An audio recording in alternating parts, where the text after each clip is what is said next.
सकते हैं, ठीक है।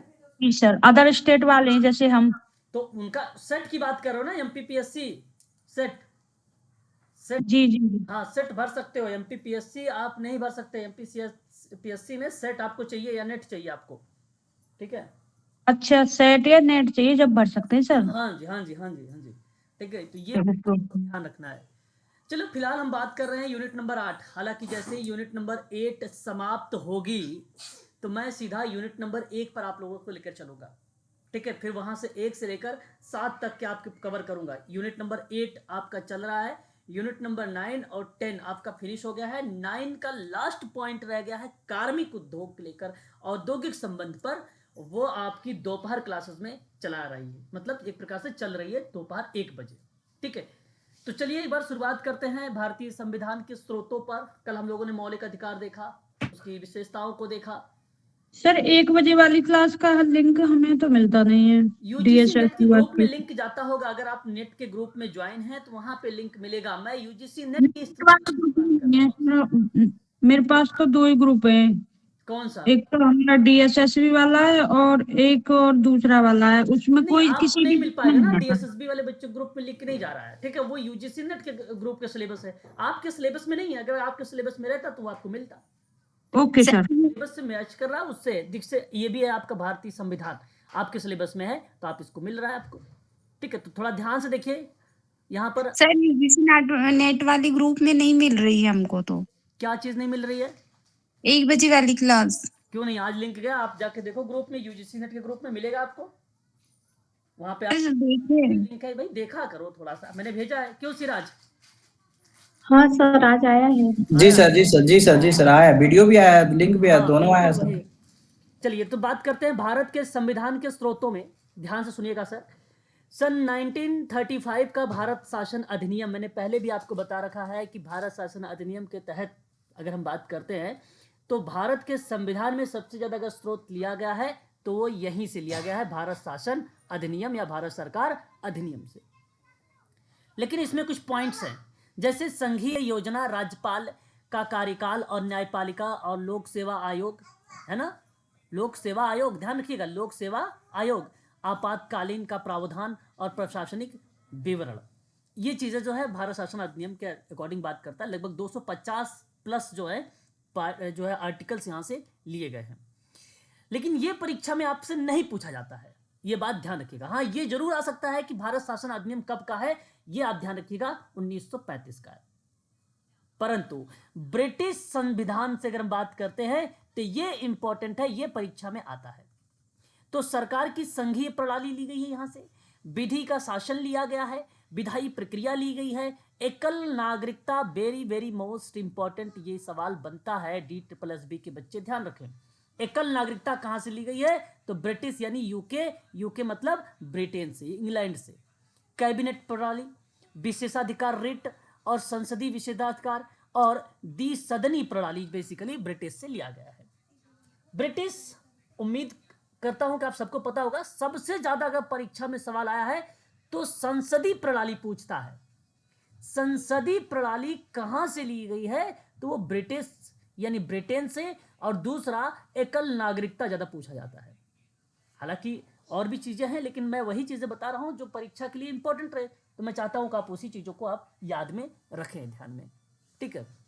यहां ब्रिटेन, ब्रिटेन में आपको एक शब्द मिलता है, अगर मैं बात करूं आपसे तो बेटा शब्द, और बेटे का इंग्लिश जो होता है सन होता है। तो आप इसको एक ट्रिक के माध्यम से याद कर सकते हो कि ब्रिटेन यानी ब्रिटिश, ठीक है, और ब्रिटिश यानी सन, यानी संसदीय प्रणाली जो है यहां से ली गई है।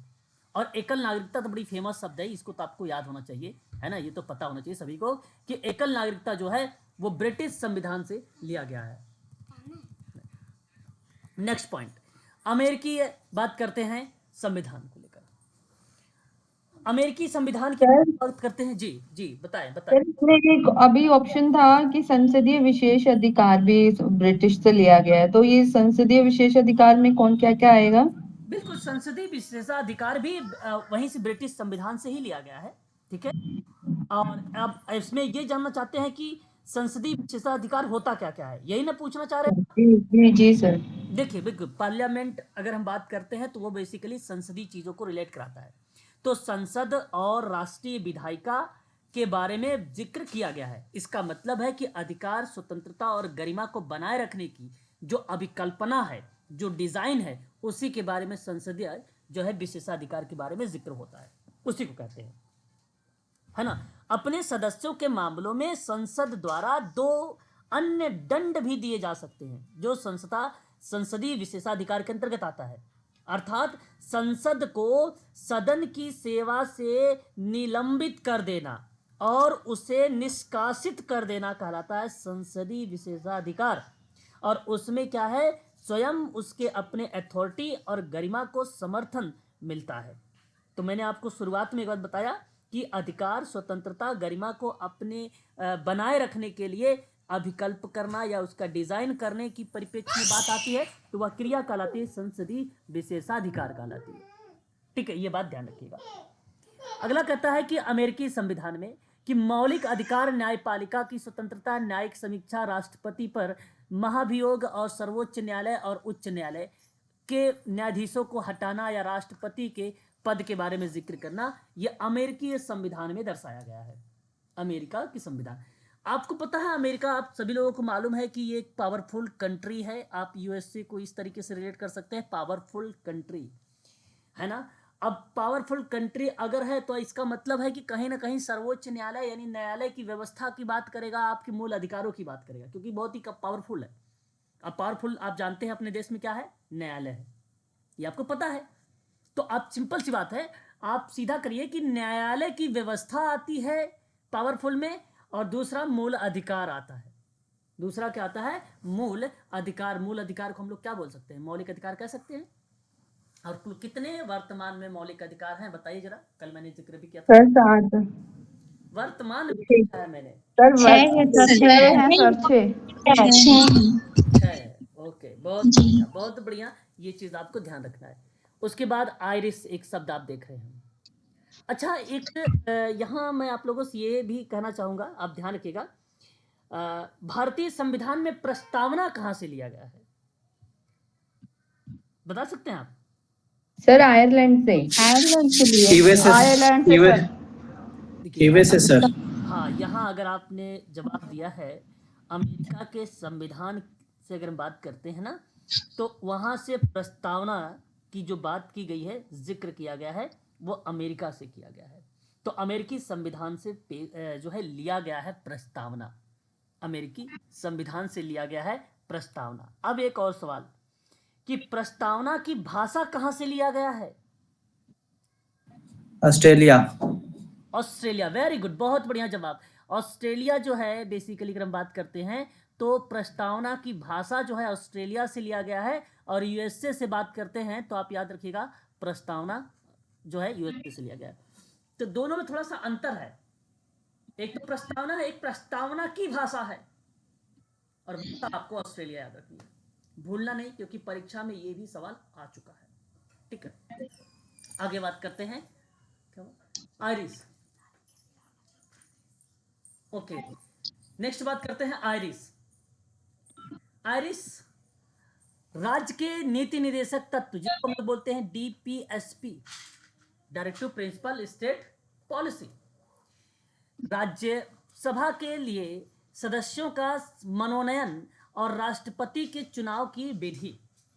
केवल इतना याद रखिएगा कि आयरिस यानी आयरलैंड जो इंपॉर्टेंट शब्द है वो क्या रिप्रेजेंट करता है, तो याद रखिएगा डीपीएसपी, है ना। आय का समान वितरण हो रहा है, इसका मतलब है कि डीपीएसपी यहाँ पे शामिल है, राज्य के नीति निदेशक सिद्धांत शामिल है, राज्यसभा के सदस्यों का नामांकन भी प्रक्रिया में यहाँ पे शामिल है, क्योंकि यहाँ पे कहा है राज्यसभा के लिए संसदों का मनोनयन यानी नामांकन भी शामिल है, और राष्ट्रपति के चुनाव का विधि भी इसी में शामिल है। तो केवल मैं कहूँगा आयरिस, डीपीएसपी याद रखिए बस इसके अंतर्गत। कनाडाई, कनाडाइया का मतलब ये होता है कनाडा, कनाडा, और बहुत ही आसान है कनाडा का संविधान। यहाँ आप याद रख सकते हैं कि एक मजबूत केंद्र के साथ संघ, कहने का भाव सरकार की संघीय व्यवस्था ली गई है। सरकार की संघीय व्यवस्था कहाँ से ली गई है? तो कनाडा से। कनाडा से। दूसरी बात आपको ध्यान रखना है कि केंद्र में अवशिष्ट शक्तियों का निहित होना, मतलब केंद्र के पास अवशिष्ट शक्तियां भी हैं। वो कहां से लिया गया है? केंद्र के पास जो अवशिष्ट शक्तियां हैं वो कनाडा से लिया गया है। यहां तक कि केंद्र द्वारा राज्य के राज्यपालों की नियुक्ति और सर्वोच्च न्यायालय के सलाहकार क्षेत्राधिकार को लिया गया है। इसका मतलब यह है कि संघ और राज्य के बीच में ना शक्तियों का जो विवरण है वो भी कनाडा से लिया गया है। लेकिन कनाडा से अगर हम बात करें, जो इंपॉर्टेंट है वो बेसिकली सरकार की संघीय व्यवस्था इंपॉर्टेंट है। परीक्षा में ये आ चुका है, ठीक है, संघीय व्यवस्था। समझ रहे हैं ना आप? जी सर। जी सर। हाँ, उसके बाद अगर हम बात करते हैं ऑस्ट्रेलिया। ऑस्ट्रेलिया का संविधान, मतलब आप ध्यान रखिएगा ये इंपॉर्टेंट है, समवर्ती सूची जो है व्यापार, वाणिज्य, अंतर व्यापार या अंतरराष्ट्रीय व्यापार कह सकते हैं, की स्वतंत्रता और संसद के दोनों सदनों का संयुक्त बैठक। इसका मतलब क्या है? सिंपल सी बात है, ऑस्ट्रेलिया से 7वीं अनुसूची की जो समवर्ती सूची है वो लिया गया है ऑस्ट्रेलिया।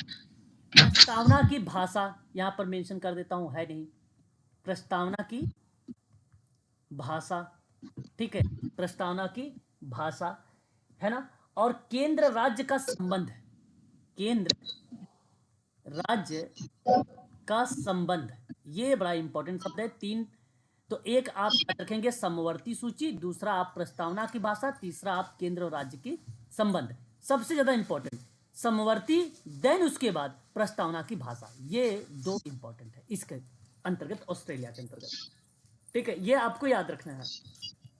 आगे बढ़ते हैं, जर्मनी। जर्मनी का वाइमर संविधान है, जर्मनी का वाइमर संविधान। इसमें आपको बता दूं, आपातकाल के दौरान मौलिक अधिकारों का निलंबन है, मौलिक अधिकार का निलंबन है जो जर्मनी को दर्शाता है। आप ये कह लीजिए जर्मनी के अंतर्गत जो है आपातकाल कंडीशन आती है। जर्मनी में आपातकालीन उपबंध कहां से लिया गया है? तो जर्मनी से लिया गया है। यह आपको ध्यान रखना है, आपातकालीन का उपबंध, ठीक है। जर्मनी, आप लोगों को मैंने पहले ही बता रखा 3 अनुच्छेद। एक आपका आता, बताना चाहेंगे सिराज, बताइए कौन सा अनुच्छेद जो आपातकाल से संबंधित है? सर एक तो 360 है, 360, 352 भी है सर। 352, 352 और 356। ओके। भारतीय संविधान का अनुच्छेद 352 क्या कहता है? मैंने आपको बताया है, युद्ध से सर, युद्ध की स्थिति में सर। बिल्कुल बिल्कुल आपने युद्ध, बाह्य आक्रमण, सशक्त विद्रोह के कारण संपूर्ण भारत या इसके किसी भी हिस्से की सुरक्षा के खतरे में अगर होता है तो उस कंडीशन पे राष्ट्रपति क्या कर देता है? राष्ट्रीय आपात की घोषणा लगा देता है। और यह प्रक्रिया बेसिकली दर्शाता है आर्टिकल 356 या सॉरी 352, यह आपको ध्यान रखना होगा। परंतु अगर जब मैं बात करता हूं 356 के बारे में, तो यह सर वित्तीय राज्यों में संवैधानिक तंत्रों की विफलता। हाँ, आप कह सकते हैं राष्ट्रपति शासन लगाया जाता है यहाँ पर भी, यदि कोई राज्य उन मामलों पर संघ द्वारा किए गए सभी निर्देशों का पालन करने में विफल रहता है तब, है ना, तो राज्य माना जाता है, राष्ट्रपति शासन इसको बोला जाता है, राज्य आपातकाल माना जाता है। और होता है आपका 356, याद रखेंगे इसके बारे में भी आप लोग, ठीक है। उसके बाद अगर मैं बात करता हूं तो 360 आता है, और 360 जो बताता है वो फाइनेंशियल इमरजेंसी बताता है, जिसको हम लोग क्या बोलते हैं? वित्तीय आपातकाल। वित्तीय बड़ा आपातकाल। इंपॉर्टेंट है ये तीनों। युद्ध को लेकर याद रखेंगे आप सभी लोग, दूसरा राज्य को लेकर याद रखेंगे सभी लोग, तीसरा आप फाइनेंशियल को लेकर याद रखेंगे 3, जो जर्मनी से लिया गया है आपातकाल के उपबंध। बात करते हैं सोवियत संविधान की। सोवियत संविधान वर्तमान सर एक चीज पूछा सर, जर्मनी वाइमर क्या बोलता है सर? वाइमर का मीनिंग सर, वाइमर? जर्मनी का वाइमर संविधान है ना। एक अगर हम बात करते हैं तो इसको जर्मनी का एक वाइमर का मतलब होता है गणतंत्र, तरीके से आप कह लीजिए कि वो संविधान है। वाइमर गणराज्य है वो, वाइमर गणराज्य है उसको वाइमर गणराज्य के नाम से जाना जाता है, ठीक है। और बेसिकली उसके संविधान को ही हम अगर बात करें तो वाइमर संविधान के नाम से ही जाना जाता है। ठीक है, थैंक यू। संविधान, हम भारतीय संविधान के नाम से जानते हैं अपने संविधान के बारे में, तो उसी तरीके से जर्मनी को किस नाम से जानते हैं हम लोग? वाइमर संविधान के नाम से जानते हैं। ये एक नाम है उसका, ठीक है, समझ रहे हैं आप मेरी बात? समझ पा जी जी जी तो जी उसका सर। नाम है ये। और यहाँ इसका अगर मीनिंग आप समझना चाहते हैं तो यहाँ बेसिकली संविधान सभा के द्वारा ना नागरिकों को व्यक्तिगत स्वतंत्रता, भाषण, लेखन स्वतंत्रता, धार्मिक स्वतंत्रता इत्यादि चीजें जो प्रोवाइड कराई जाती है, वही शब्द जो है वाइमर को रिलेट करा देता है। तो वाइमर कोई एक यूनिक शब्दांश नहीं है कि जो आप उस पर प्रेशर डालें, परंतु आप यहाँ पे कह सकते हो जर्मनी का वाइमर संविधान, जैसे भारतीय संविधान कहते हैं वैसे वहां का वाइमर संविधान कहा जाता है। वहीं अगर हम बात करते हैं सोवियत संविधान के बारे में, वर्तमान में इसे रूस के नाम से आप लोग जानते हैं, आप लोग भली भांति तरीके से परिचित है। रूस से क्या क्या लिया गया है? प्रस्तावना में मौलिक कर्तव्य है, न्याय का आदर्श, जैसे सामाजिक, आर्थिक, राजनीति जैसे शब्दों को इसमें शामिल किया गया है रूस, ठीक है, रूस। तो इसमें बेसिकली अगर मैं बात करूं मूल कर्तव्य आप यहाँ पे शामिल कर सकते हो कि मूल कर्तव्य लिए गए, और आप अच्छे से जानते हैं 42वां संविधान संशोधन 1976 में संशोधन का पाठ भी मूल कर्तव्य में मिलता है, ये याद रखेंगे। प्रस्तावना में आपने नाम, जब प्रस्तावना भी मैं आपको पढ़ाऊंगा तो उसमें आपको मिलेगा न्याय शब्द मिलेगा, उसमें क्या मिलेगा? न्याय शब्द, ठीक है। तो जो न्याय शब्द है, इस न्याय शब्द के बारे में अगर मैं जिक्र करता हूं प्रस्तावना के न्याय में, तो समाज के परिप्रेक्ष्य में बात हुई, आर्थिक परिप्रेक्ष्य में बात हुआ एंड राजनीतिक परिप्रेक्ष्य में बात हुआ। इनके आदर्शों पर बात करता है रूस। तो रूस पूछे अगर परीक्षा में मौलिक कर्तव्य, प्रस्तावना में, बात को ध्यान सुनिएगा, प्रस्तावना की बात कर रहा हूं, प्रस्तावना में मूल कर्तव्य कहां से लिया गया है? तो रूस से लिया गया है, पहली बात। दूसरी बात, कर्तव्य आपको पता है ना, 11 कर्तव्य हैं भाई, देश की रक्षा करना है ना, आपको समर्पित रहना, झंडे का जो है एक प्रकार से अगर हम बात करें तो उसके रिस्पेक्ट करने, इस तरीके से कुल 11 है, मैं अभी आपको बात करूंगा आप लोगों से, ठीक है। भ्रातृत्व वाली भावना होनी चाहिए, ये सब बेसिकली मौलिक कर्तव्य में शामिल है। तो और न्याय का आदर्श, यानी न्याय शब्द भी शामिल है, उसके आदर्श के परिप्रेक्ष्य में 3 शब्द ये भी शामिल है, सामाजिक, आर्थिक और राजनीतिक, ठीक है। तो सबसे ज्यादा इंपॉर्टेंट रूस में मौलिक कर्तव्य आता है, ये परीक्षा में मौलिक कर्तव्य। देखो मौलिक अधिकार अलग है और मौलिक कर्तव्य अलग है, इस बात को ध्यान रखिएगा आप सभी लोग, ठीक। आज वर्तमान में मौलिक कर्तव्य कितने हैं? Sir 11 sir. 11। और मौलिक अधिकार वर्तमान कितने हैं? 6। ठीक है, याद रखिएगा। फ्रांसिस संविधान की बात करते हैं, संविधान के बारे में, ठीक है। फ्रांसिस संविधान के बारे में अगर हम लोग जिक्र करते हैं तो हमारे सामने आता है गणतंत्र, और प्रस्तावना में समानता एवं बंधुत्व के आदर्श। जिस तरीके से आपने न्याय के आदर्श देखा अभी ऊपर आपने रूस में, ठीक उसी प्रकार से फ्रांस में भी आपको ध्यान रखना है। फ्रांस में गणतंत्र और प्रस्तावना, गणतंत्र और प्रस्तावना में स्वतंत्रता शब्द के बारे में जिक्र किया, समानता शब्द के बारे में जिक्र किया, बंधुत्व शब्द के बारे में जिक्र किया। तो ये शब्द कहां से आए हैं? बंधुत्व, समानता, स्वतंत्रता, तो आप कहिएगा फ्रांस से आए हैं। कहां से आए हैं? फ्रांस से आए हैं। तो ये आपको इस तरीके से फ्रांस के बारे में थोड़ा सा याद रखना पड़ेगा, ठीक है। याद रहेगा? एक बार स्पष्ट करेंगे आप लोग? हाँ जी सर। ठीक है, फ्रांस के बारे में समानता, स्वतंत्रता, बंधुत्व एवं शब्दों को आपको याद रखना होगा इसके अंतर्गत। उसके बाद हम बात करते हैं दक्षिण अफ्रीका। दक्षिण अफ्रीका के संविधान में, संविधान से अगर हम बात करते हैं तो संशोधन, संविधान का संशोधन लिया गया है। तो जब आप लोग पढ़ते हैं कुल टोटल 106 संशोधन हुए हैं। 106वां जो संशोधन हुआ है सितंबर 2023 में हुआ है, सितंबर 2023 में हुआ है। तो कुल टोटल जो ये संशोधन आप कर रहे हैं, ये संशोधन की प्रक्रिया कहाँ से ली गई है? तो दक्षिण अफ्रीका से ली गई है। और राज्यसभा के सदस्यों के चुनाव की प्रक्रिया कहाँ से ली गई है? तब भी आप बताइएगा अफ्रीका से। तो सबसे ज्यादा अगर इंपॉर्टेंट इसमें कोई आया है तो आता है संविधान संशोधन की प्रक्रिया। तो संविधान संशोधन की प्रक्रिया कहाँ से ली गई है? तो दक्षिण अफ्रीका से लिया गया है, ठीक है। ये बात आपको ध्यान रखना होगा। एक शब्द आता है जापान। जापान संविधान। अब आपको ध्यान रखना है, जापान के अंतर्गत विधि द्वारा स्थापित, जापान विधि द्वारा स्थापित प्रक्रिया का सिद्धांत लिया गया है। विधि द्वारा स्थापित प्रक्रिया का सिद्धांत लिया गया है तो ये कहाँ से लिया गया है विधि द्वारा स्थापित प्रक्रिया का सिद्धांत? तो जापान आप बता दीजिएगा। ठीक है, जापान से सर कैसी प्रक्रिया? विधि द्वारा है ना, विधि द्वारा स्थापित प्रक्रिया, समझ रहे हैं? विधि द्वारा स्थापित प्रक्रिया समझते हैं इसका मतलब? बता सकते हो? नहीं। अरे भाई सर विधायिका, जी आप बताइए। भारतीय कानून के द्वारा स्थापित प्रक्रिया सर। बिल्कुल, विधायिका ही कानून कहते हैं हम लोग, विधायिका कह लीजिए या कानून, कानून के द्वारा स्थापित प्रक्रिया। ठीक है, कानून के द्वारा स्थापित प्रक्रिया को हम विधि द्वारा स्थापित प्रक्रिया कहते हैं, या आप विधायिका या उससे संबंधित निकाय द्वारा विधिवत बनाया गया कानून तभी मान्य है जब सही प्रक्रिया का पालन किया जाएगा। तो विधि द्वारा मतलब कोई प्रोसेस होना चाहिए, कोई सिस्टम होना चाहिए, सही तरीके से चीजों को लागू करना चाहिए, तो उस कंडीशन को कहा जाता है विधि द्वारा स्थापित प्रक्रिया। जापानी संविधान से लिया गया है, और विधि द्वारा स्थापित प्रक्रिया का जो अर्थ है वो विधायिका या संबंधित निकाय द्वारा विधिवत बनाया गया कानून तभी मान्य है जब सही प्रक्रिया का पालन किया जाए, है ना। तो कानून द्वारा स्थापित प्रक्रिया को क्या कहा गया? विधि द्वारा स्थापित प्रक्रिया बोला गया। ठीक है, तो ये चीजें आप ध्यान रखिए। तो भारतीय संविधान में कुछ महत्वपूर्ण उद्धार ही थे, ये आप ये कह लीजिए कि उनसे उधार लिया गया। इस संबंध में इनको समझा जाता है कि स्रोत के रूप में। उम्मीद करता हूं कि आप सभी लोगों ने स्रोत को लेकर सवाल को समझ लिया होगा कि ये पॉइंट है। क्या मैं देखो आपको बता दूं कि जब परीक्षा में जैसे मैंने आपसे एक सवाल करता हूं, एक क्वेश्चन कर लें, केवल बता दीजिए एक बार, तो फिर मैं आगे बढ़ूंगा। जी।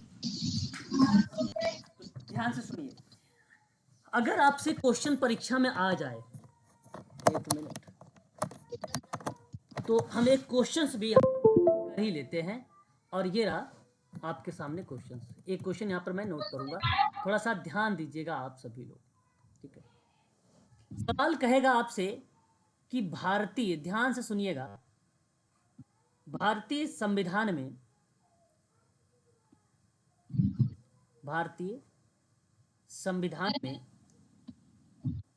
कानून बनाने की प्रक्रिया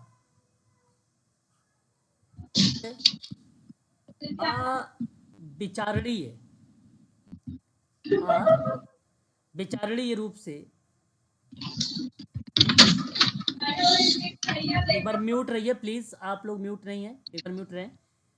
अविचारणीय रूप से डैश के संविधान से क्या है? प्रभावित है। समझ रहे हैं मेरी बात को? ये क्या है? भारतीय संविधान में कानून बनाने की प्रक्रिया अविचारणीय रूप से क्या है?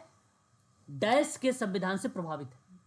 तो जवाब जरा बताइए, मैं आपको ऑप्शन दे रहा हूं यहां पर। ऑप्शन नंबर ए आपसे कहता है दक्षिण अफ्रीका, ऑप्शन बी आपसे कहता है जापान, ऑप्शन सी आपसे बताता है यूएसए, और ऑप्शन डी आपको बताता है जर्मनी। तो जवाब आपके क्या होना चाहिए यहाँ पे, बताइए प्लीज। Japan sir. जापान।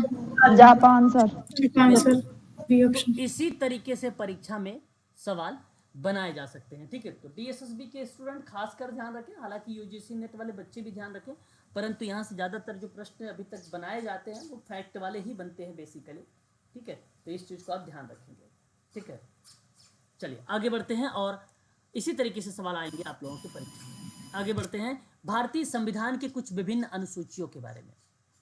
उम्मीद है कि आप सभी लोग अनुसूची के बारे में जानते भी होंगे, उसके बारे में आप लोगों ने सुना भी होगा, भारतीय संविधान की अनुसूचियां। तो एक बार मैं आपसे जानना चाहता हूं कि भारतीय संविधान की कुल कितनी अनुसूचियां हैं? 3 अनुसूची। 12 सर। देखो किसी अच्छा, बच्चे 12। 3 अनुसूची है।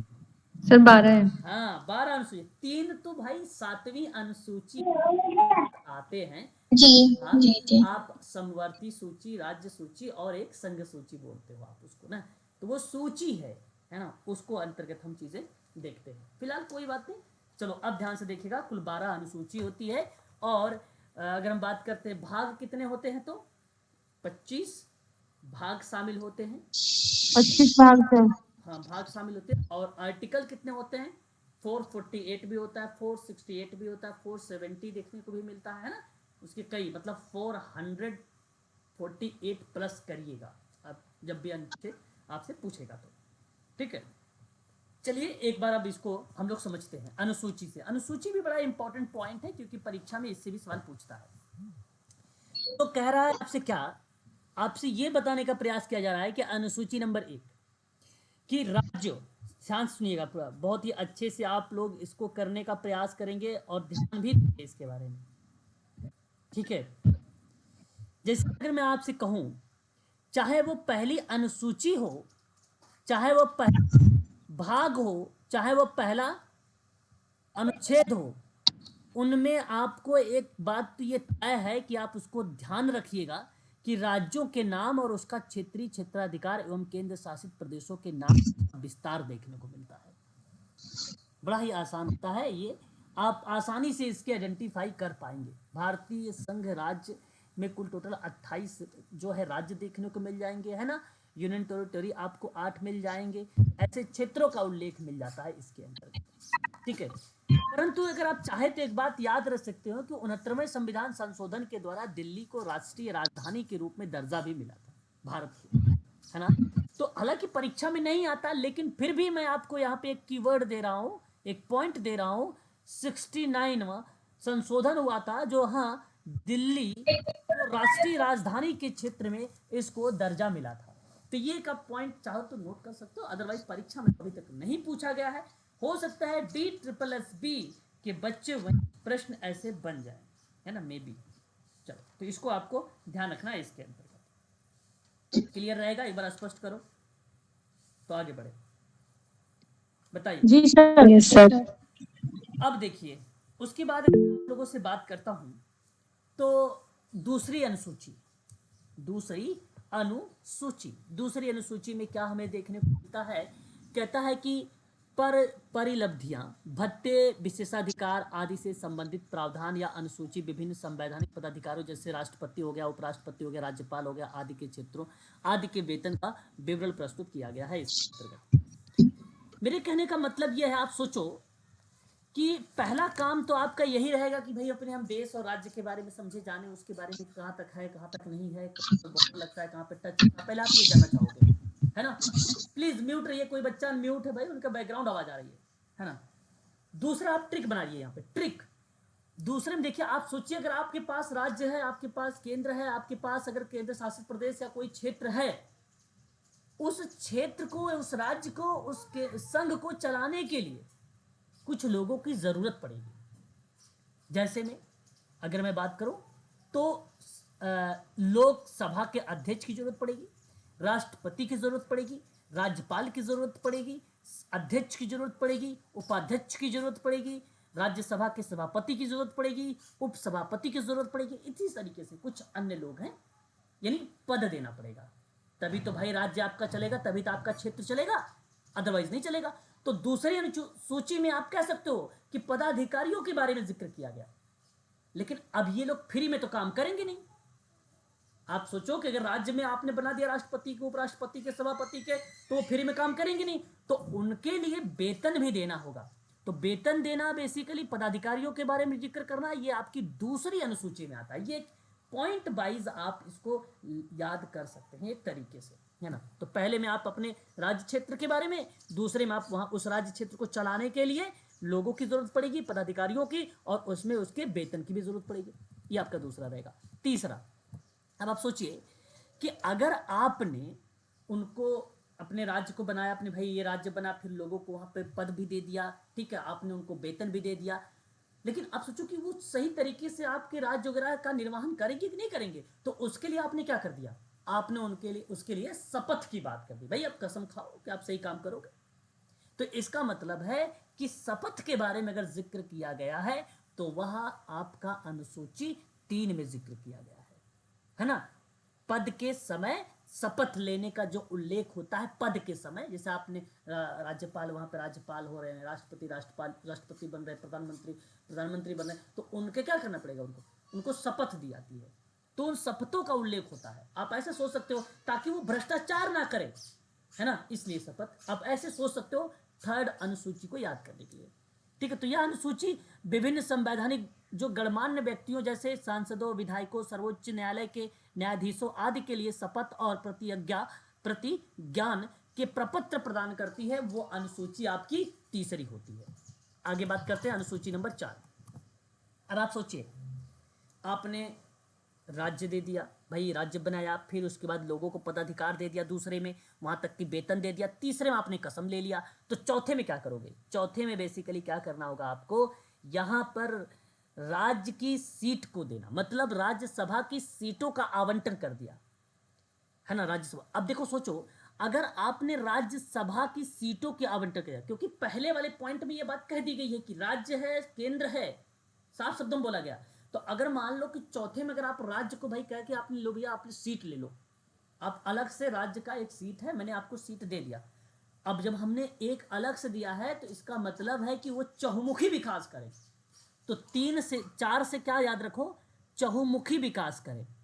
चहुमुखी विकास जो होगा वो राज्यसभा की जब सीटों का आवंटन होगा तब, है ना। तो राज्य केंद्र शासित क्षेत्रों की राज्यसभा में प्रतिनिधित्व का जो विवरण दिया गया है वो अनुसूची चतुर्थ में है, चौथी अनुसूची में है, जहां राज्यसभा की सीटों को दिया जाना ताकि चहुमुखी विकास हो सके और प्रतिनिधित्व भी उसका हो सके। तो यह अनुसूची राज्यों और केंद्र शासित प्रदेशों में राज्यसभा और राज्यों की परिषद की सीटों का आवंटन निर्धारित किया गया है। ठीक है, अब राज्य का भाई अलग हो गया तो जाहिर सी बात है केंद्र का अलग हो जाएगा, फिर उस तरीके से राज्य का फिर केंद्र का। तो लेकिन यहाँ पे राज्यों की परिषदों की बात हुई है तो राज्य की ही सीटों की बात करेंगे आपकी चौथी में। ठीक है, राज्य का चहुमुखी विकास करना है, चहुमुखी। पांचवी अनुसूची, पांचवी अनुसूची आपको पता होना चाहिए, चुनाव कितनी बार होता है बताइए, चुनाव कब कितने सालों में आता है? 5 सालों में सर। 5 5 साल। साल। 5 वर्षों में क्या होता है? चुनाव आता है, ये बात आप सबको अच्छे से मालूम है। तो पांचवी अनुसूची, पांचवी अनुसूची में कहा गया कि अनुसूचित जो क्षेत्र है, अनुसूचित जनजाति की जो प्रशासन है और जो नियंत्रण के संबंध है उसके प्रावधान के बारे में बात किया गया है। अब सिंपल सी बात है, आप सोचने का प्रयास करिए कि जैसे अनुसूचित जनजाति के जहां लोग हैं, अनुसूचित जो जाति के लोग हैं, उस क्षेत्र में जब लोग कोई नेता जाता है तो कोई सिर्फ एक अफवाह उड़ाता है, मतलब झूठी बातें करते, भैया हम ये रोड बनवा देंगे, ये सड़क बनवा देंगे, ये मकान बनवा देंगे, ये आवास करवा देंगे, ये सारी चीजें बोलते हैं।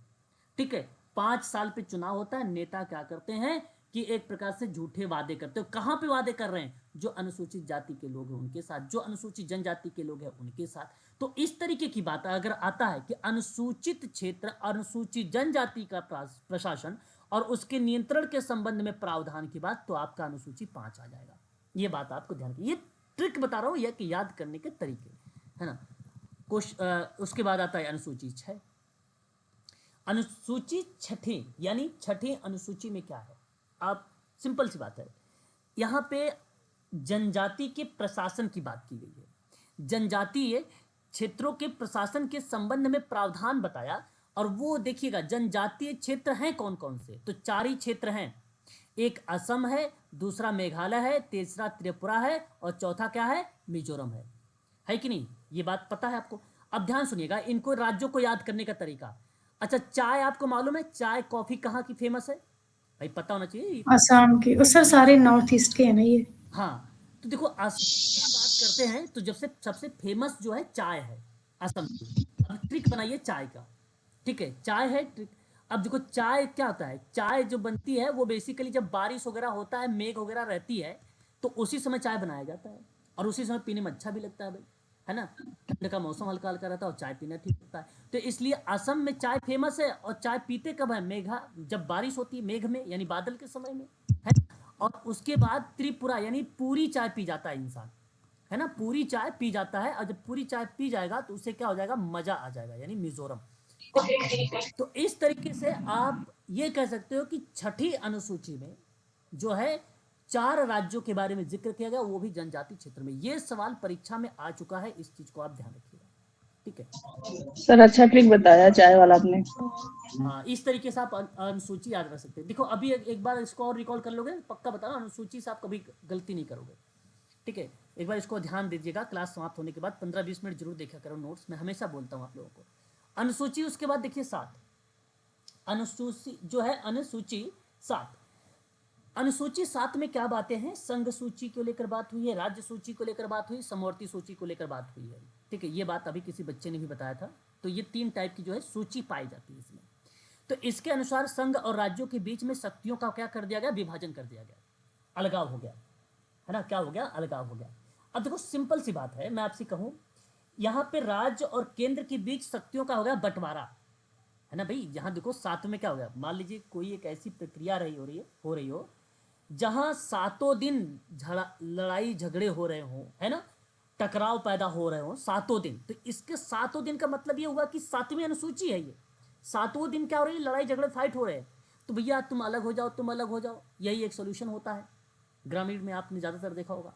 तो कहने का मतलब है कि भैया तुम संघ अलग कर लो, राज्य तुम अलग बना लो। अब एक तो अलग है ही है समवर्ती, ये तो अलग है ही है।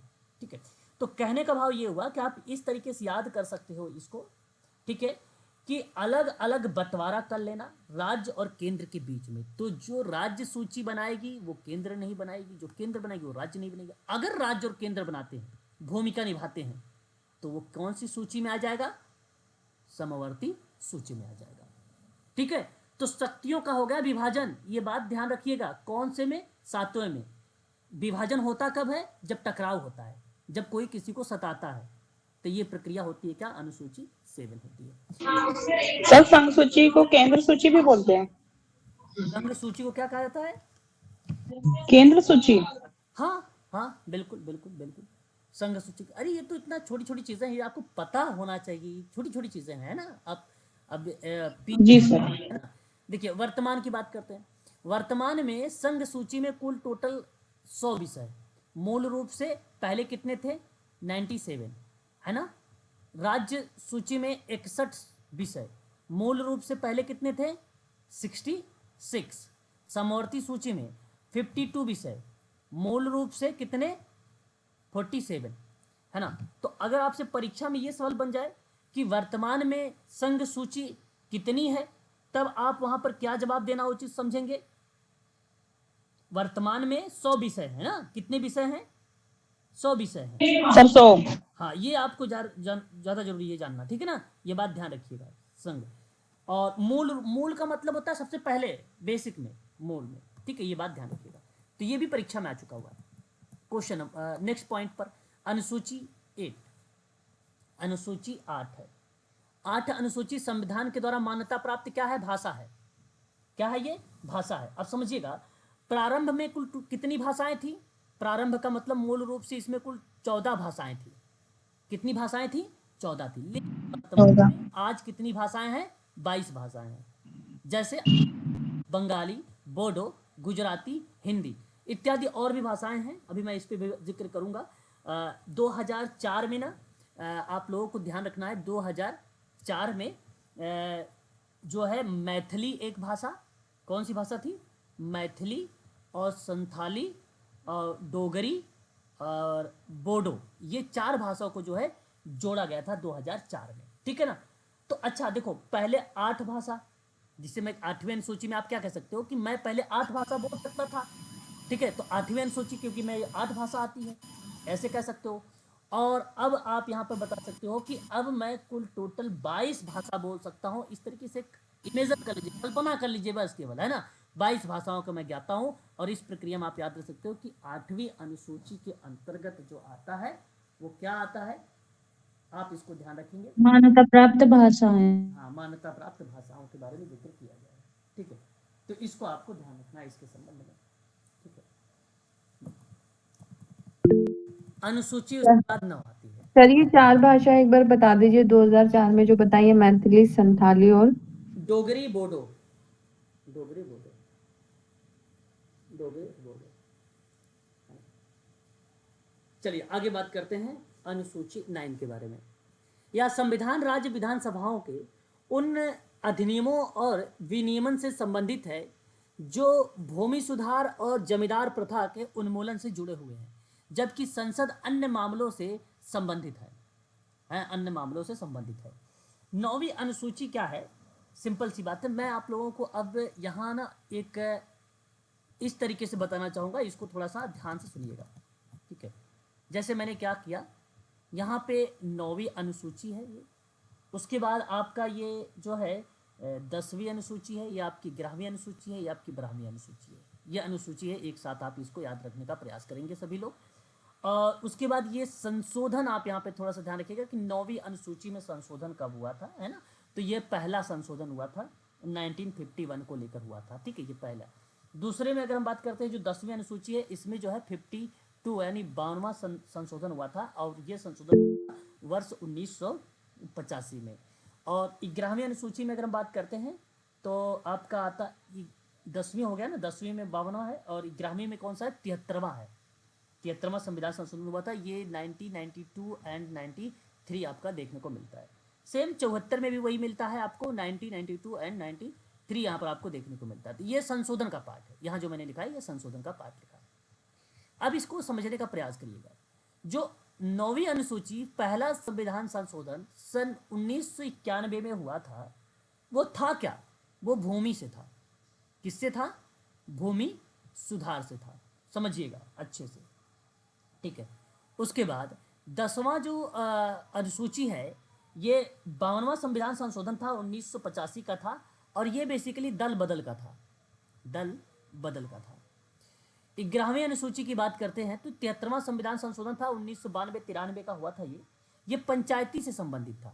किससे संबंधित था, ये पंचायती से संबंधित था। 12वां संविधान संशोधन, एक बार 12वां जो है अनुसूची में 74वां संविधान संशोधन एक हुआ था, और ये जो संबंधित था वो नगर प्रशासन से था। किससे था, ये नगर प्रशासन से था। अब इसमें थोड़ा सा समझिएगा, इसमें कुल टोटल 18 क्षेत्र शामिल किए गए। परीक्षा में क्षेत्रों से भी सवाल आया हुआ है। इसमें कुल 21 कार्य क्षेत्र के बारे में जिक्र किया गया था, ठीक है, 21 कार्य क्षेत्र के बारे में बात किया था, ठीक है, ये जिक्र हुआ था। और वर्तमान में सुधार दी जा रही है दल बदल वाली प्रक्रिया में, इसको यहाँ पर डैश मार दीजिए, ठीक है, इसमें कुछ ऐसा जिक्र नहीं हो, इंपॉर्टेंट नहीं है। लेकिन अब थोड़ा सा हम इसको पढ़ेंगे, फिर उसके बाद अभी मैं बताता हूँ उधर। अब जो 9वीं अनुसूची थी वो बेसिकली राज्य के लिए संबंध में अधिनियम विनियमन से संबंधित था, भूमि सुधार से था। क्या था, भूमि सुधार से था, और जमींदार प्रथा को क्या करना था, समाप्त करना था, ठीक है। ये बात आप कीवर्ड है, इसको ध्यान रखिएगा। अनुसूची में अगर हम बात करते हैं, अनुसूची 1951 के प्रथम संशोधन अधिनियम के द्वारा जोड़ी गई थी, जो कानूनों को संरक्षण प्रदान करती थी, जिन्हें मौलिक अधिकारों का उल्लंघन करने के आधार पर चुनौती नहीं दी जा सकती थी। ये बातें थी इसके अंतर्गत 9वीं में। 10वीं अनुसूची में देखिए, दल बदल के आधार पर संसद और राज्य विधानमंडलों के, यहाँ पे देखिए संसद और जो है राज्य विधानमंडलों के, कहाँ, दल बदल के आधार पर, ध्यान से सुनिएगा, दल बदल के आधार पर संसदों को अयोग्यता से संबंधित प्रावधान था। अनुसूची में 1985 में 92वें संविधान संशोधन हुआ था, और इसमें उसमें जोड़ा गया था, जिसे दल बदल को विरोधी कानून के रूप में जाना जाता था। दल बदल विरोधी कानून के रूप में जाना जाता था, ठीक है। ये 92वां संविधान संशोधन था उस समय। अनुसूची 11 नंबर का क्या कहता है कि आपसे पंचायतों की शक्तियां, है ना, क्या, पंचायतों की शक्तियां, प्राधिकरण, अथॉरिटी, है ना, और रिस्पॉन्सिबिलिटी मतलब उत्तरदायित्व के विषय में विवरण दिया गया। इस अनुसूची में 1992 में 73वां संविधान संशोधन द्वारा इसको जोड़ा गया था, है ना। तो ये इंपॉर्टेंट रहेगा 1992, और आपको कहीं कहीं 93 भी मिलता है, 92-93, तो ये भी आपका करेक्ट जाता है। फिर अनुसूची 12 में कहा है नगर पालिका, इंपॉर्टेंट नगर पालिका है, नगर पालिका की शक्तियों का प्राधिकरण और उत्तरदायित्व के विषय में विवरण। और यहाँ पर विवरण जो है अनुसूची 1992 में 74वां संविधान संशोधन हुआ था, उस समय इसको जोड़ा गया था, ठीक है। तो ये आपका था इसके संबंध में। वही बातें यहाँ पर आप देख सकते हो, भूमि सुधार, दल बदल, पंचायती और नगर प्रशासन के बारे में। सिंपल सी बात है, आप यहाँ एक तरीका याद कर सकते हो कि मान लीजिए 2 भाई थे, एक भाई कह रहा था उससे, एक तीसरा पर्सन कह रहा था एक भाई से कि भाई तू अपने भाई की जमीन छीन ले, है ना। तो उसका भाई ने जवाब दिया कि नो, मुझे भाई की जमीन नहीं छीनना। नो से 9वीं अनुसूची हो जाएगी, और जमीन से संबंधित है वो भूमि सुधार हो जाएगा। मतलब नहीं भाई, हमें जमीन को क्या करना है, छीनना नहीं है, नो, ठीक है। आप 9वीं अनुसूची से इसको याद कर सकते हो।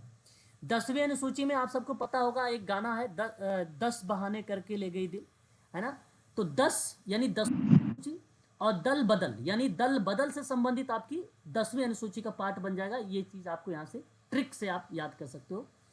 और 11वीं अनुसूची और 12वीं अनुसूची में देखिए, मान लीजिए एक लड़का है, वो जो है गांव का है, गांव में है, और वो क्या कर रहा है, पढ़ाई कर रहा है, और वो पढ़ाई कर रहा है 11वीं क्लास में। एक लड़का है गांव में और वो 11वीं क्लास में पढ़ाई कर रहा है। आप सोच लीजिए कि 10वीं 11वीं बच्चे को अगर आप पढ़ा रहे हो ना, तो समझो बड़ा ही चुनौतीपूर्ण आप स्टडी करवा रहे हो, आप अध्ययन करवा रहे हो, चुनौतीपूर्ण, है ना, क्योंकि उम्र ही ऐसी होती है बच्चों की, किशोरावस्था की, संघर्ष की अवस्था, तनाव की अवस्था होती है, वो किशोरावस्था की आयु होती है। उस कंडीशन में बच्चों के मन में जो है विभिन्न प्रकार की शरारतें जो है उभरती रहती हैं, या जिज्ञासा भी आप कह सकते हो एक प्रकार से उभरती रहती हैं।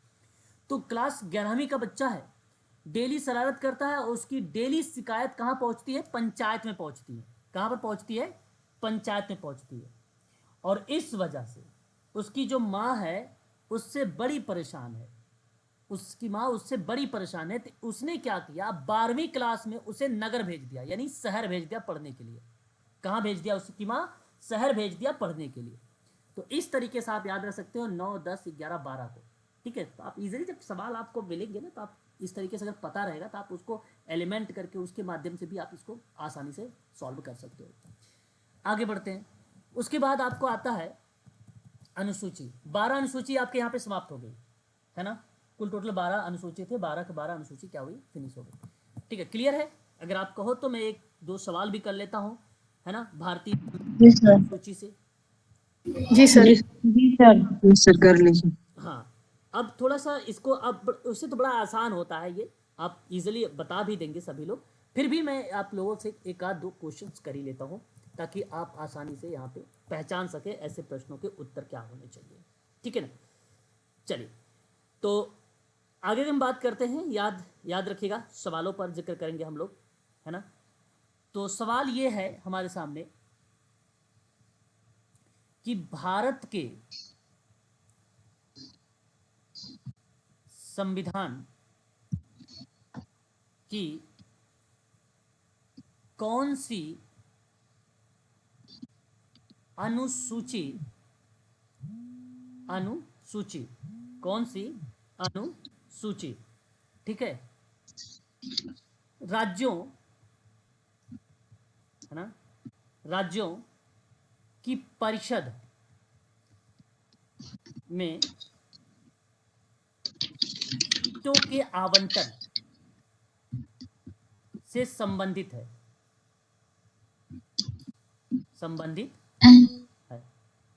ऑप्शन ए आपके सामने दिया है आपको 5वीं, ऑप्शन बी 8वीं, ऑप्शन सी 10वीं, ऑप्शन डी 4थी। जवाब बताइए। सर सर 8वीं। चौथी सर। 8वीं सर। Sir D. महान भाव, पहले ये बताओ किस बच्चे ने कहा भाई 8वीं? नहीं सर, चौथी है सर। चौथी है सर। चौथी में। मैंने आपको क्या बताया? मैंने कहा कि जब राज्यों अलग हो गए, केंद्र अलग हो गया, सबके पास अलग अलग पावर हो गई, तो चहुमुखी विकास करेगा ना, चहुमुखी विकास करेगा ना। और जब चहुमुखी विकास मतलब 4, तो 4 का तात्पर्य सिंपल सी बात बन जाती है, चौथी अनुसूची। राज्य परिषद का भाई अलग अलग बंटवारा किया गया था, यही तो कारण था, केंद्र का अलग हो गया, राज्य का अलग हो गया, उस संबंध में दर्शाया गया था, है ना। चलो एक और सवाल देखो, ऐसे मत करो भाई, गड़बड़ हो जाएगा, क्योंकि अभी पढ़ के अभी उत्तर गलत देना ये उचित नहीं, ये अनुचित है। जी सर। क्वेश्चन नंबर नेक्स्ट, और खासकर ये पॉइंट जो बड़ा आसान लगे। अगला सवाल, भारतीय संविधान, अगला क्वेश्चन गलत मत करिएगा। भारतीय संविधान की कौन सी अनुसूची नगर पालिकाओं के कार्यों को निर्दिष्ट करता है? सर 12वीं। सर 12वीं सर। जवाब भी तो दिया करो। जो लोग बता देंगे, चलो भाई आपने सही जवाब दे दिया। यहाँ पे 12वीं अनुसूची, क्योंकि वो 12 में पढ़ने के लिए उसकी माँ कहाँ भेज दिया था? नगर में भेज दिया। नगर में। हाँ, नगर में भेज दिया था। यह आपकी 12वीं अनुसूची का पार्ट बन जाता है ना। आसान है, आप आसानी से इसको कर सकते हो, है ना। कितनी भाषाओं की सूचीबद्ध किया गया बताइए? अब ये बताइए, अच्छा कितनी भाषाओं को सूचीबद्ध किया गया है 8वीं अनुसूची में? 8वीं सर 22 पहले 22 भाषाओं को सर। जी सर। पहले कितनी भाषा थी? 14। अब उसको 22 भाषाओं में कर दिया गया है, ये बात आपको ध्यान रखिएगा, ठीक है। 9वीं 10वीं 11वीं 12वीं अनुसूची के बाद क्रमशः अगर हम बात करते हैं संशोधन की प्रक्रिया में, तो आपको बताना है कि 9वीं में संशोधन कब हुआ, 10वीं में संशोधन कब हुआ, और 11वीं में संशोधन कब हुआ, 12वीं में कब हुआ, ये बताना है। सर 9वीं में तो सर 1951 नौवीं में में तो 1951 में हुआ था, एक एक करके बताओ। 1985 10वीं में हुआ था 1985। 1985 सर 51 सर 9 में 1951 आपने 2 लिख दिया गलती से। हाँ सर। अच्छा ठीक है। तो 10वीं बताइए जरा। 1985 1985 52 11वीं में सर 1992। ओके 11वीं में 73वां संविधान संशोधन 1992 और 12वीं में 74वां संविधान संशोधन और 1993। 1992 भी इसमें भी आता है, 1993 भी इसमें भी आ जाता है ना, ये भी आप ध्यान रखिए, ठीक है। वो ओके प्रश्न सर। के आधार पे वो इजीली आइडेंटिफाई हो जाता है। भारत में संविधान में कितनी अनुसूचियां शामिल हैं? 12 सर। 12। ठीक है। दल बदल का विरोधी प्रावधान किस अनुसूची में है? सर 9 में। अनुच्छेद 9 में सर।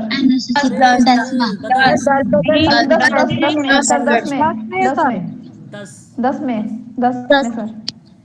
आसान है ये चीजें, आप आसानी से कर सकते हो, मुझे जहां तक उम्मीद है। फिर मैं आगे बढ़ता हूँ अब, है ना। तो इसी तरीके से आप लोगों को सारी चीजें करना है। अब बढ़िए आगे अगर हम बात करते हैं तो यहाँ पे देख सकते हैं संविधान के कुछ भाग हैं।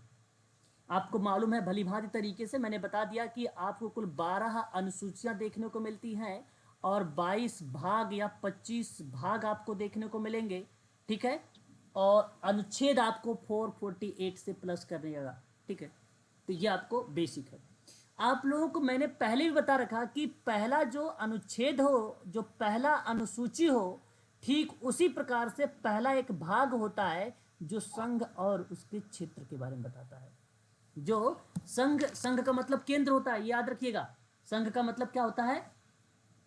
केंद्र। होता है। हाँ, याद रखिएगा। इसके संबंध में पता चले आप लोग कुछ और सोच रहे होंगे संघ के बारे में, तो वो गलत होगा। लेकिन संघ का मीनिंग जो दर्शाता है वो एक प्रकार से केंद्र को दर्शाता है, ठीक है।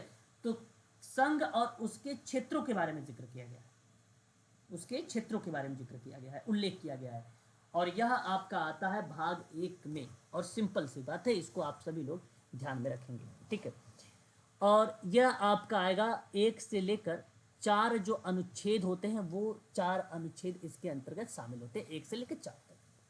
दूसरा है ये 2 है। ये 2 का मतलब क्या है? ये नागरिकता है ना, नागरिकता। तो यहाँ 2 तरीका है, नागरिकता। और यहाँ पे 2 देखो बनाया भी गया है नाग की तरह, सांप सर्प की तरह ही। आप आसानी से इसको कह सकते हो कि ये नागरिकता जो है दूसरे भाग में शामिल है, ठीक है, दूसरे भाग में शामिल है। तो सिंपल सी बात है, आप ये भी कह सकते हो कि अगर भाग की बात कर रहा हूँ, अगर कोई मान लीजिए संघ है, उसका राज्य, उसका क्षेत्र है, तो सिंपल सी बात, उस राज्य और उस संघ में कोई ना कोई तो नागरिक तो होगा तो जरूर। इसका मतलब ये है कि नागरिक व्यक्ति रहेगा वहां पे, नागरिकता इन दूसरे नंबर पर आ जाएगा, आप ऐसा कह सकते हो। तो आप यहाँ कह सकते हो कि 5 से लेकर 11 तक के जो अनुच्छेद शामिल किए गए हैं वो भाग 2 में शामिल किए गए है ना, 5 से लेकर 11 तक के अनुच्छेद। उसके बाद तीसरा आता है, तीसरा आपका मौलिक अधिकार है ना, मौलिक अधिकार। अब सिंपल सी बात है, आप सोचो कि आपने पहले संघ बनाया, फिर उसके वहाँ के जो क्षेत्र है उनके बारे में जिक्र किया, फिर आपने उस क्षेत्रों, उस संघों में नागरिक लोग रहते हैं, नागरिकता के लोग हैं। अब उन नागरिकों के पास कुछ मौलिक अधिकार होना चाहिए कि नहीं होना चाहिए? होना चाहिए, मौलिक अधिकार होना चाहिए, नागरिकों के मूल अधिकार होना चाहिए। अच्छा जरा मुझे बताइए, मौलिक अधिकार कहाँ से लिया गया है, या मूल अधिकार कहाँ से लिया गया है? पावरफुल है America sir. America powerful, America से सर। यानी इसका मतलब है कि तीसरे में जो लिया गया है वो अधिकार जो लिए गए हैं वो नागरिकों के मूल अधिकारों का हनन ना हो पाए, यानी नागरिक लोगों का मूल अधिकारों का हनन ना हो पाए, इसलिए मौलिक अधिकार आ जाएगा तीसरे नंबर पर, ठीक है। उसके बाद भाग 4 में कहा गया कि राज्य के नीति निर्देशक तत्व तो शामिल है, डीपीएसपी आप लोग कहते हो, है ना, डीपीएसपी आप लोग सभी लोग कहते हो। तो मूल अधिकारों का हनन ना हो, यानी उसके पास मूल कर्तव्य होगा कुछ, तो उसका अधिकार है भाई, उसका हनन ना हो, उसका कर्तव्य बनता है कि देश के प्रति वो क्या करे। मौलिक कर्तव्य देखो यहाँ पे लिखा भी है 4 के काम, तो उसका कर्तव्य बनता है कि राज्य के प्रति वो राज्य की सेवा करे, अपने देश की सेवा करे, उसका कर्तव्य बनता है। तो आप सिंपल सी बात है, आप जिस क्षेत्र में हैं, मतलब एक कोई क्षेत्र है, कोई संघ है, वहाँ पे लोग नागरिक लोग रहते हैं, उनका मौलिक अधिकार है कि अपने देश की रक्षा करें, है ना। उनका कुछ अधिकार है, उनका अधिकार है कि देश की रक्षा करना, है ना, उसका सम्मान करना, उसका विस्तार करना। इस तरीके की प्रक्रिया जो है 4 में और 4 के काम में देखने को मिलता है। तो डीपीएसपी का मतलब यही है कि भाई किसी का हनन ना करे, वो अधिकारों को ही रिलेट कराता है। लेकिन तत्पश्चात 4 के काम में आप कह सकते हो कि मौलिक कर्तव्य शामिल किए गए हैं। और मौलिक कर्तव्य आप जानते हैं 5, ये तो 4 है। 4 तो 1 से लेकर 4 तक आप आसानी से याद कर सकते हो। एक बार फिर से देखो, पहले में क्या था, संघ और उसका क्षेत्र, दूसरे में नागरिकता, तीसरे में मौलिक अधिकार, चौथे में राज्य का नीति निषेध तत्व, चौथे के काम में मौलिक कर्तव्य। ठीक है, आप आसानी से उसको आइडेंटिफाई कर सकते हो।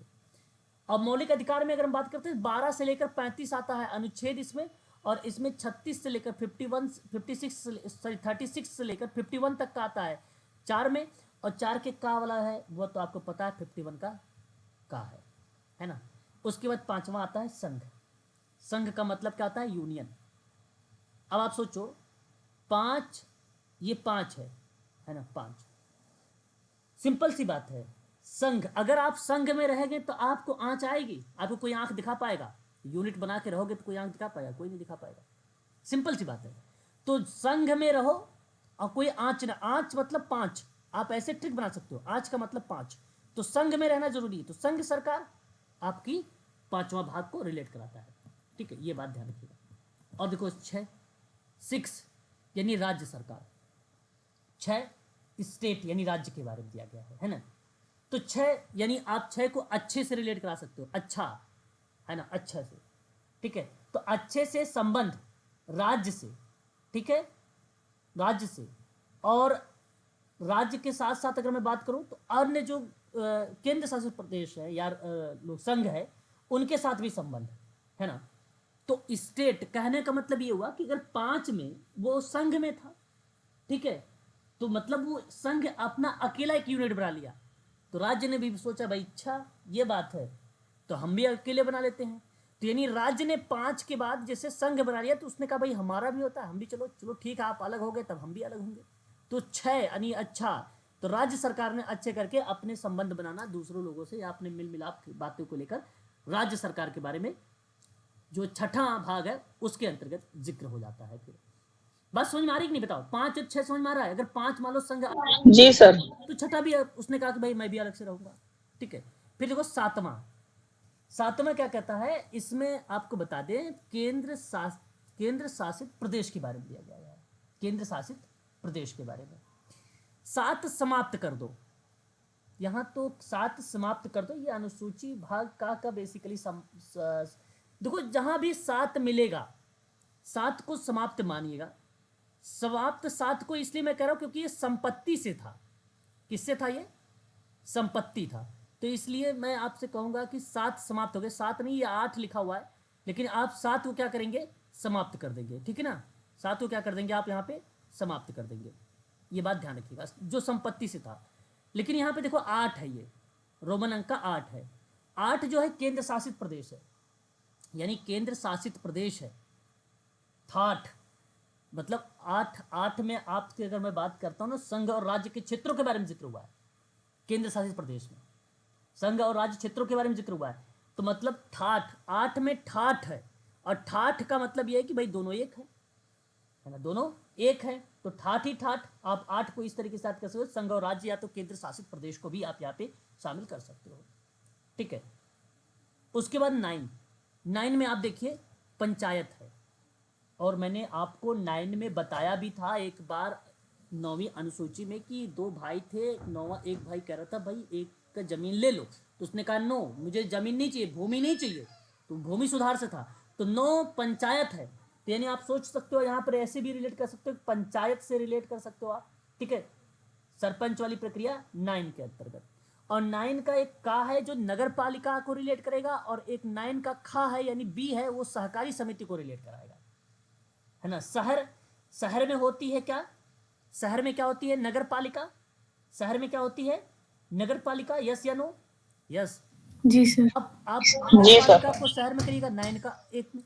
ठीक है, ये आप, और 1 होता है 10। अब आप देखिए 5 में मैंने क्या याद करवाया था आपको, 5वीं अनुसूची याद आ रही है आपको? अनुसूचित जाति अनुसूचित जनजाति के क्षेत्रों के बारे में मैंने जिक्र किया था जी सर। बारे में। जी तो सर। यहाँ पे अब देखो 5 के बाद 5 साल बीता, फिर 5 साल बाद 10 साल आया, तो 10वें में कहाँ पे आ गया, भाग में आ गया। नेता भाई वहां पे झूठे वादे वगैरह करके आए, फिर वो 10वीं अनुसूची में भाग में आ गया। तो आप सोचिए जब भाग में आता है तो फिर वही झूठे वादे, अनुसूचित जाति अनुसूचित जनजाति के क्षेत्र में फिर कहा भैया फिर जितवाओ, फिर चीजें करवाएंगे आप, ठीक है। तो ये 10वीं अनुसूची का पार्ट बन जाएगा। उसके बाद देखिए 11वीं नंबर पे बात करते हैं अगर हम लोग, तो सर इसमें अनुच्छेद नहीं बता रहे हैं आप, जी अनुच्छेद नहीं बता रहे सर आप।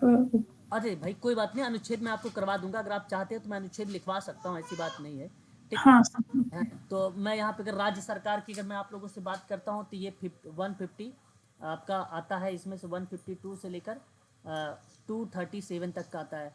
पंचायत में अगर मैं आप लोगों से बात करता हूँ तो पंचायत में 243 वाला पूरा प्रक्रिया होगी, आपको मालूम होगा, ठीक है। 243 वाली प्रक्रिया आती है इसमें। एंड अगर मैं बात करता हूँ उसके बाद नगर पालिकाओं में तो ये 243 के ही अंतर्गत आता है, सहकारी समितियों में भी 243 के ही अंतर्गत आएगा, और अनुसूचित जनजाति वाली प्रक्रिया में 244 वाला प्रोसेस आ जाएगा इसमें, 244, ठीक है। और उसके बाद आपका आता है संघ और राज्य के संबंध में 245 से लेकर 263 तक आ जाएगा, 263 तक आ जाएगा इसमें, ठीक है। इसको मैं अलग से बताऊंगा, आप निश्चिंत रहो, ठीक है, समय थोड़ा सा ज़्यादा लग जाएगा। आगे बात करते देखिए यहाँ पे, उसके बाद क्या कह रहा है आपसे कि यह आपका 11 नंबर का आ गया। 11वें नंबर पे कहा कि राज्य एवं संघ के बीच का संबंध है ना, संघ और राज्य के बीच का संबंध है, मध्य का संबंध है ना। संबंध आप चाहो तो एक और एक यहां से संबंध बना सकते हो 11 नंबर का। तो एक संघ है एक राज्य है, दोनों को हो गया 11, मध्य इनके बीच संबंध है, 11 बन जाता है। तो 11 को आप इस तरीके से कर सकते हो। 12 में क्या है, देखो 12 तो भाई इंपॉर्टेंट नहीं, वित्त वाले की इंपॉर्टेंट नहीं, इसको छोड़ दो, याद करने की जरूरत नहीं है, ठीक है। 12 को छोड़ दो, 13 को छोड़ दो, ठीक है, 12 13 छोड़ दो, 14 को भी छोड़ दो आप, 12 13 14 भी छोड़ दो, ठीक है, ये इंपॉर्टेंट नहीं है। और फिर उसके बाद अगर मैं बात करता हूँ आप लोगों से 15 देखो 5 आपने अनुसूची पढ़ा था, अनुसूचित जाति अनुसूचित जनजाति के बारे में, मैंने नेता के बारे में बताया था आप लोगों को कि वहां झूठे वादा किया, उसके प्रावधान के बारे में था। फिर 10वें भाग में आ गया था, मैंने फिर वहां पे बताया था अनुसूचित जाति अनुसूचित जनजाति के बारे में, उसके भाग में बताया। फिर देखो जी सर 15 में आ गया, फिर 15 5 साल बाद चुनाव आ गया, यानी 15 है ये। जी तो आप ये से भी कह सकते हो कि एक बार चुनाव 5 साल में होता है, तो ये आप 15 कह सकते हो चुनाव का, ठीक है, यहां से। और उसके बाद आप देखिए यहाँ पे आपका आ जाता है एक 16, इंपॉर्टेंट नहीं है, इसको हटा दीजिए, कुछ वर्गों का विशेष संबंध है। राजभाषा की बात करते हैं, राजभाषा इंपॉर्टेंट है ना, राजभाषा जो है इंपॉर्टेंट है, और ये आपका आता है 17 में। किस में आता है ये, 17 में राजभाषाओं के बारे में। देखो सिंपल सी बात है, मान लीजिए कोई एक व्यक्ति है और वो है राजू नाम का व्यक्ति। किस नाम का है, राजू नाम का, राजू नाम का व्यक्ति है, ठीक है। अपनी माँ को क्या कर रहा है, सता रहा है, यानी सता रहा मतलब 17। अब वो सता किस लिए रहा है, क्योंकि वो असामाजिक शब्दों का प्रयोग कर रहा है, लोग डेली उसकी माँ से शिकायत कर रहे हैं, है ना, उसको बोलने का तरीका ही नहीं है राजू को, उसको भाषा का यूज करने का तरीका ही नहीं है, तो वो सता रहा है अपनी माँ को। तो इसका मतलब आप सिंपल सी बात कर सकते हो, राजू का एक लड़का का नाम है, अपनी माँ को सता रहा है, और किस वजह सता रहा है, क्योंकि उसको बोलने का तरीका नहीं है, उससे असामाजिक शब्दों का प्रयोग कर रहा है। तो इसलिए राजभाषा आप ये याद कर सकते हैं, राजू राज से, भाषा यानी बोलने का तरीका, लैंग्वेज नहीं है, और किसको सता रहा, 17 से अपनी माँ को, ठीक है। तो इस तरीके से आप इसको याद कर सकते हो 17। उसके बाद आपातकाल या प्रावधान के बारे में जिक्र किया गया है। आपातकाल भी इंपॉर्टेंट है, इमरजेंसी वाला संबंध है जो 18 को रिलेट कराता है, आपातकाल। अब आप भली भांति तरीके से जानते हैं कि भाई अगर मैं जिक्र करूं तो 18 जो है एज होती है गर्ल्स की, और 21 वर्ष होती है बॉयज़ की शादी करने की, ठीक है। अब आप लोग समझ लीजिए कि 21 कर दिया गया है, कितने लोग जानते हो 21 कर दिया है? जी सर। जानते हैं सर। अब आप समझ लीजिए कि आपातकाल लग गया उनके लिए, है कि नहीं, उनके लिए आपातकाल हो गया भाई, 21 बढ़ा दिया, इतने वैसे भी जल्दी शादी नहीं हो रही थी, 18-21 था, है ना। अब खास कर तो भाई गर्ल्स के लिए ज़्यादा हो गई, है ना, समझ रहे हो कि नहीं समझ रहे हो? तो ये आप सीधा सीधा बता देना कि 21 कर दिया, आपातकाल लग गया, कंडीशन बन गई, ठीक है। अब 18 को हटा दिया गया, तो 18 में आपातकाल वाली कंडीशन रख सकते हो। तरीका है, किसी तरीके से याद होना चाहिए, बस मेरा कहना है, ठीक है। विविध ये आप छोड़ दीजिए, ये परीक्षा में नहीं आएगा। संविधान संशोधन है भाई, संशोधन 22 में हुआ। अब 22 में संशोधन क्या होगा देखते हैं, ठीक है। तो संशोधन आप यहाँ पे कर सकते हो कि 22 में हुआ, ठीक है, या और संशोधन कहाँ से लिया गया है बता सकते हो? कहाँ से लिया गया? अरे भाई सर दक्षिण अफ्रीका से। हाँ, अफ्रीका से। आदमी जब फ्री होगा तो संशोधन करेगा, नहीं फ्री होगा संशोधन ही नहीं करेगा। बात तो संशोधन करेगा, फ्री का मतलब अफ्रीका, नहीं संशोधन ही नहीं करेगा, ठीक है। तो ये होगा, और उसके बाद आपका ये होता, और उसके तत्पश्चात अगर हम बात करते हैं तो ये देखो अस्थायी संक्रमणी प्रावधान हटा दीजिए, इसको भी हटा दीजिए, ठीक है, ये नहीं आया। तो यहाँ आपका अब ये भाग भी समाप्त हो गया, ठीक है। तो ये चीज़ आप ध्यान रखिएगा। ये देखिए भाग 7 लिखा हुआ है पहली अनुसूची के भाग बी में, राज्य और 1956 में 7वें संविधान संशोधन के द्वारा इसको हटा दिया गया, ठीक है। तो इसको हटा दिया गया, मैंने अभी आपको शुरुआत में भी बता दिया था, ठीक है, ठीक है। तो आज के लिए बस इतना ही रखिए आप सभी लोग, ठीक है ना। बाकी जो चीज़ें हैं संविधान, धीरे धीरे आपका जो भारत का संविधान है यूजीसी नेट के आधार पे लगभग तीसरी क्लास थी, समाप्ति की तरफ है, समाप्ति की तरफ है, ठीक है ना ये संविधान। सर अभी प्रैक्टिस पेपर करवाओगे? किसका? इस टॉपिक का? नहीं सर, नेक्स्ट क्लास में। अभी तो टॉपिक होगा डीएसएसबी का, तो होगा डीएसएसबी का भी होने वाला है, ठीक है, ठीक है सर। सर इसमें आपने 7th भाग के बारे में नहीं बताया। 6 के बाद 8, 9 पे हम आए, 7th में क्या है? अरे समाप्त बताया था। किया गया है ना, संपत्ति का अधिकार था जो। क्या खाना बना रहे हो क्या इस समय? नहीं सर, एक्चुअली बच्चे को पढ़ा रहे थे तो बीच में मैंने मिस कर दिया। मतलब एक कार के साथ साथ दो काम हो रहे हैं। सॉरी, भाई बताया था मैंने, पूछ लो बच्चे। सर आचार संहिता तो लग चुकी है चुनावों वाली। आचार संहिता कहाँ? एमपी, उत्तर प्रदेश से सर यूपी से। यूपी से चुनाव का आ गया अभी कोई नोटिफिकेशन? जी सर क्या है? अप्रैल में दिखा रहे हैं डेट, 26 अप्रैल का दिखा रहे हैं, 19 अप्रैल का दिखा रहे हैं। तो नहीं अभी कहाँ लग जाएगी आचार संहिता नगरी में? पता नहीं सर, यहाँ तो अभी तो मार्च है, नहीं लगा है अभी कहीं पर। सर एमपी में लग गई है आचार संहिता आज। कहाँ लग गई? यूपी में? एमपी में एमपी में लग गई सर, छत्तीसगढ़ में भी लग गए हैं सर। एमपी में चुनाव कब है? नहीं सर